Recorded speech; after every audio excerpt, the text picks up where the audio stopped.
42 heures par semaine, payées 35, ce serait le nouvel horaire de travail hebdomadaire des 400 salariés d'Eiffage Construction Midi-Pyrénées s'ils signent l'accord de compétitivité présenté par la direction aux délégués du personnel en juillet dernier. La CGT majoritaire dans l'entreprise refuse le principe même de cet accord.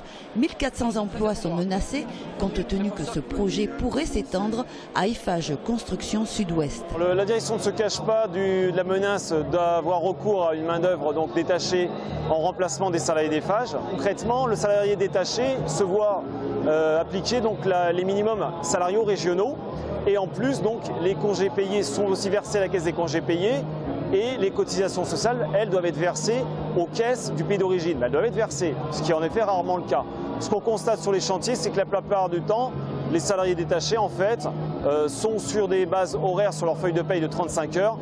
Mais sur les chantiers, ils sont bien au-delà et donc il y a du travail dissimulé. La CGT Construction du département souhaite que les collectivités territoriales s'expriment sur le sujet.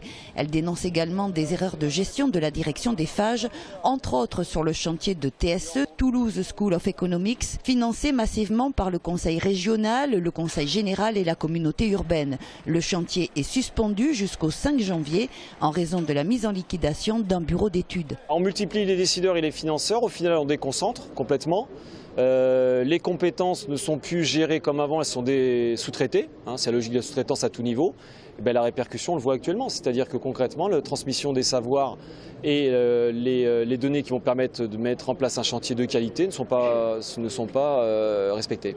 De son côté, la direction d'Eiffage, jointe par téléphone, se dit confrontée à une très forte concurrence dans la région qui l'oblige à améliorer sa compétitivité. Selon elle, cet accord doit permettre à l'entreprise de maintenir les emplois comme ont réussi à le faire Renault, Peugeot ou encore STX.